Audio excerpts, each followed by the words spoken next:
بسم اللہ الرحمن الرحیم۔ السلام علیکم ناظرین، ایک روایت میں حضرت ابو موسیٰ اشعری رضی اللہ تعالیٰ عنہ بیان کرتے ہیں کہ رسول اللہ صلی اللہ علیہ وآلہ وسلم نے فرمایا، قیامت اس وقت تک قائم نہ ہوگی یہاں تک کہ اللہ کی کتاب پر عمل کرنے کو عار ٹھہرایا جائے گا اور اسلام اجنبی ہو جائے گا، یہاں تک کہ علم اٹھا لیا جائے گا اور زمانہ بوڑھا ہو جائے گا، انسان کی عمر کم ہو جائے گی، ماہ سال غلہ ثمرات میں بے برکتی اور کمی رونما ہوگی، ناقابل اعتماد لوگوں کو امین اور امانت دار لوگوں کو ناقابل اعتماد سمجھا جائے گا، جھوٹے کو سچا اور سچے کو جھوٹا قرار دیا جائے گا، حرج عام ہوگا۔ لوگوں نے عرض کیا، یا رسول اللہ، حرج کیا ہے؟ آپ صلی اللہ علیہ وسلم نے فرمایا، قتل قتل،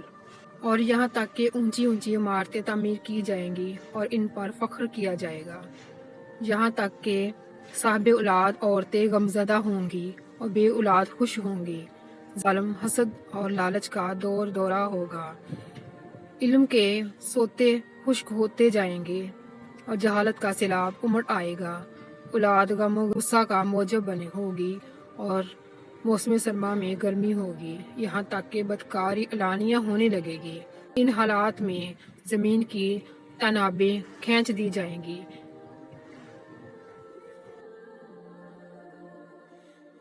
ایک روایت میں حضرت عبدالرحمن انصاری رضی اللہ عنہ بیان کرتے ہیں کہ رسول اللہ صلی اللہ علیہ وسلم نے فرمایا، قرب قیامت کی نشانیوں میں بارش کا زیادہ ہو جانا،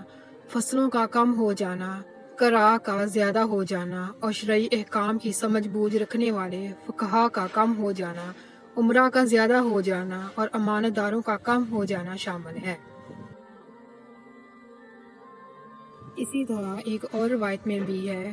یحییٰ بن سعید رضی اللہ تعالیٰ عنہ بیان کرتے ہیں، حضرت عبداللہ بن مسعود رضی اللہ تعالیٰ عنہ ایک شخص کو نصیحت کرتے ہوئے فرمایا، دیکھو تم ایسے زمانہ میں ہو جس میں فقہا زیادہ ہیں اور قاری کم، اس زمانہ میں قرآن کے حروف سے زیادہ ان کی حدود کی نگہداشت کی جاتی ہے، مانگنے والے کم اور دینے والے زیادہ ہیں، خطبہ مختصر اور نماز لمبی ہوگی۔ اس زمانہ میں لوگ اعمال کو خواہشات پر مقدم رکھتے ہیں۔ قرب قیامت کے وقت ایک زمانہ ایسا آئے گا جس میں فقہا کم ہوں گے اور قاری زیادہ، قرآن کے حروف کی حفاظت کی جائے گی مگر ان کی حدود کو پامال کیا جائے گا، مانگنے والوں کی بھیڑ ہوگی لیکن دینے والے کم ہوں گے، تقریریں بڑی لمبی چوڑی کی جائیں گی لیکن نماز مختصر سی پڑھی جائے گی اور لوگ اعمال سے زیادہ اپنی خواہشات کو مقدم رکھیں گے۔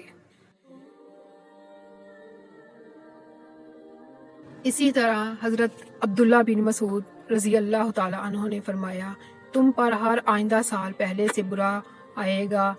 مراد یہ نہیں کہ پہلا سال دوسرے سال سے اللہ کی فرمانی میں اچھا ہوگا یا ایک امیر دوسرے امیر سے بہتر ہوگا، بلکہ میری مراد یہ ہے کہ تمہارے علماء صالحین اور فقہا ایک ایک کر کے اٹھتے جائیں گے اور تم ان کا بدلہ نہیں دے پاؤ گے، اور کہت الرجال کے اس زمانہ میں بعض ایسے لوگ پیدا ہوں گے جو دینی مسائل کو محض اپنی ذاتی قیاس آرائی سے حل کریں گے۔